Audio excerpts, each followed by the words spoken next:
ورحمة الله تعالى وبركاته. نحمده ونصلي ونسلم على رسوله الكريم. أما بعد. Umar ரலியல்லாஹு தஆலா அன்ஹு அவர்களுடைய காலத்தில் எந்தெந்த இடங்களெல்லாம் வெற்றி கொள்ளப்பட்டது, யார் யார் தலைமையில் எப்படியெல்லாம் எந்த திசைகளில் எல்லாம் படைகள் அனுப்பப்பட்டது, இதையெல்லாம் பார்க்கிறதுக்கு முன்னாடி உமர் ரலியல்லாஹு தஆலா அன்ஹு அவர்களுடைய வயது கிட்டத்தட்ட ஒரு 53 இருக்கும். அதிலிருந்து சரியாக 10 வருடங்கள் உமர் ரலியல்லாஹு தஆலா அன்ஹுடைய ஆட்சி 10 வருடங்கள் நடக்கிறது. அதற்கு முன்னால் அபூபக்கர் ரலியல்லாஹு தஆலா அன்ஹு அவர்கள் வரை இஸ்லாமிய நாடு ஒரு 5.5 லட்சம் சதுர கிலோமீட்டர் ஸ்கொயர் ஃபீட், 5.5 லட்சம் சதுர கிலோமீட்டர் மட்டும்தான் இருக்குது. உமர் ரலியல்லாஹு தஆலா அன்ஹு ஆட்சி முடியும் பொழுது 22 லட்சம் சதுர கிலோமீட்டரா ஆகுது. கிட்டத்தட்ட 4 மடங்கு அதிகமாக, 4 மடங்குக்கு மேல அதிகமாக வருது. அந்த அளவுக்கு ஆட்சியினுடைய விரிவாக்கம் கூடுது. இன்னொரு பக்கம் ஒண்ணு இருக்கும், குவான்டிட்டி கூடும்போது குவாலிட்டி குறையும் சொல்லுவாங்க இல்லையா? அப்படிலாம் அங்க நடக்கல. ஆட்சி விரிவாக்கம் அடையும் பொழுது இருக்கிற சட்டங்களில் சட்டம் கூடுகிறது, மக்களுடைய பண்பாடு கூடுகிறது, ஒழுக்கம் நெறிமுறை கூடுகிறது. இந்த அளவிற்கு ஒரு உயர்ந்த ஆட்சியை உமர் ரலியல்லாஹு தஆலா அன்ஹு கொடுக்கிறார்கள். பார்த்தோம்னா ஃபர்ஸ்ட் காலித் இப்னு வலீத் ரலியல்லாஹு தஆலா அன்ஹு அவர்களுடைய தலைமையில மேற்கு பகுதியில ஈராக் அப்படின்ற நாட்டு பக்கம் ஒரு படையை அனுப்புறாங்க. போனா நமக்கு தெரியும் காலித் இப்னு வலீத் அவங்களுடைய வரலாறு நம்ம படிச்சிருப்போம். எல்லாம் வெற்றி தான், போய்கிட்டே இருக்காங்க. இந்த பக்கம் ஒரு வெற்றி வந்துகிட்டே இருக்குது. அடுத்து இன்னொரு பக்கம் அபூ உபைதா அப்படின்ற சஹாபியினுடைய தலைமையில சிரியா, நீங்க அரபிக் கண்ட்ரியுடைய மேப் பாத்தீங்கன்னா மேல் பக்கமா இருக்கும் சிரியா, அந்த சிரியா பக்கமா அப்படியே அனுப்புறாங்க. சிரியா பக்கமா அப்படியே போகிறாரு அபூ உபைதா ரலியல்லாஹு தஆலா அன்ஹு. லெபனான், பாலஸ்தீன் இதெல்லாம் இருக்கு இல்லையா, அந்த பக்கம் அப்படியே போறாங்க. எல்லா பேரும் வெற்றி போட்டுட்டே வர்றாங்க. இதெல்லாம் யாருடைய கையில இருக்குன்னா ரோம பேரரசுடைய சிற்றரசர்கள், மன்னர்கள் கையில இருக்குது. ரோம பேரரசுன்றது 2 பேரரசு, பாரசீக பேரரசு, ரோம பேரரசு. இந்த ரோம பேரரசுல இருக்கக்கூடிய சிற்றரசர்கள் தான் இதெல்லாம் கையில வச்சிருக்குது. இது எல்லாத்தையும் அடிச்சுக்கிட்டு புடுங்கிட்டு போய்கிட்டே இருக்காங்க. அபூ உபைதா ரலியல்லாஹு தஆலா கடைசியில பைத்துல் முகத்தஸ நெருங்கிட்டாங்க. பைத்துல் முகத்தஸையும் வெற்றி கொண்டு விடுகிறார்கள். ஆனா அந்த மக்கள், அங்க உள்ள பாதிரியார்கள், நாங்க சாவியை தரமாட்டோன்றாங்க. அழகிய வரலாறு நமக்கு தெரியும், அதை சொல்வதற்கு நேரம் இல்லை.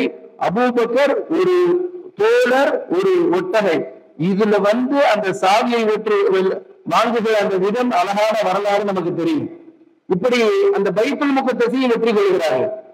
இன்னொரு பக்கம் நார்த் ஈஸ்ட் சைடு, அதாவது இந்த பக்கம் இடது பக்கம் நார்த் ஈஸ்ட், இந்த பக்கமா பாரசீக பேரரசு இருக்கு, பெரிய பேரரசு, செல்வ செழிப்புனால அப்படி பயங்கரமான சக்கரவர்த்திகள் இருக்கிற மாதிரி பெரிய பேரரசு அது. அதை எதிர்கொள்றதுக்கு யார் அனுப்புறாங்கன்னா முசன்னா, மிகப்பெரிய போர் தளபதி, அவங்க பயங்கரமான வீரர். உள்ள போனாங்கன்னா 100 பேரை எட்டாம வெளியே வர மாட்டாங்க. அந்த மாதிரி ஒரு முசன்னான்ற மிகப்பெரிய போர் வீரர் அவங்க தலைமையில அனுப்புறாங்க. எங்க அனுப்புறாங்க? பாரசீக பேரரசுக்குள்ள அனுப்புறாங்க. போனா அவங்களும் அப்படியே எல்லா பக்கம் வெற்றி வாங்கிட்டு போய்கிட்டே இருக்காங்க. சின்ன சின்ன ஊர்களா பிடிச்சுக்கிட்டு போய்கிட்டே இருக்காங்க. ஒரு நேரத்துல உங்களுக்கு உடல் நிலை சரியில்லாம போயிடுது. உடல்நிலை சரியில்லாம ஒத்துப்பாங்கிற ஒரு சஹாபிய, சின்ன சஹாபி தான், அவங்கள தளபதியா வச்சுட்டு நீங்க போய் இந்த படையை நடத்துங்கன்றாங்க. போய்கிட்டே இருக்காங்க. போனா மிகப்பெரிய ஒரு ஆறுனா இந்த பக்கம் இருந்து பார்த்தா அந்த பக்கம் எல்லாம் தெரியாது, அவ்வளவு பெரிய ஆறு. இப்ப ஆறுனா நீங்க எப்படி பாத்துருக்கீங்க, இங்க இருந்து பார்த்தா அந்த பக்கம் எல்லாம் தெரியும், அப்படித்தானே? இந்த ஆறுல என்ன தெரியாதானே, பயங்கரமான ஆறு, அதுல வெள்ளம் வேற வர்ற மாதிரி இருக்குது. இப்படி ஒரு சூழல் இருக்குது. உடனே இந்த உத்துபா இதை தாண்டி நம்ம போயிடுவோன்றாங்க. மற்ற சகாபாக்கெல்லாம் சொல்றாங்க, இல்ல வேணாம், அந்த போர் வீரர்கள் அங்க இருக்கவங்க இங்கிட்டு வரட்டும், அதுக்கப்புறம் நம்ம சண்டை போட்டுக்கலாம் அப்படின்றாங்க. இல்ல அதுக்கெல்லாம் நம்ம தாமதிக்க முடியாது, நம்ம அந்த பக்கம் போயிடுவோம்னு சொல்லி ஒரு பாலத்தையே கெட்டி அந்த பக்கம் போறாங்க. போய் அந்த பக்கம் போய் அந்த வெற்றி அந்த பாரசீக உள்ள இறங்கி போய் அதை தாண்டாங்க.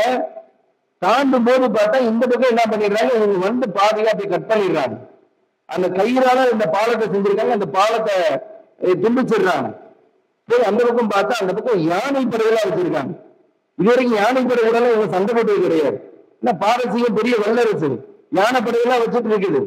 போனா பல லட்சக்கணக்கான பலாயிரக்கணக்கான சகாபாக்கள் அதுல உயிரிழக்கிறாங்க. உடனே இந்த செய்தி உமர் ரலியல்லாஹு அன்ஹு அவர்களுக்கு தெரிகிறது. உடனே உமர் ரலியல்லாஹு அன்ஹு இங்க இருந்த காலித் இப்னு வலீத், அபூ உபைதா எல்லா சகாபாக்களையும் கூப்பிட்டு நானும் கிளம்புறேன்றாங்க. இங்க மதீனால உள்ள மற்ற சகாபாக்கள் எல்லாம் இல்ல, நீங்க இங்க இருக்கணும் உமர் அப்படின்னு சொல்றாங்க. அடுத்து அம்ர் இப்னு ஆஸ் என்ற சகாபியையும்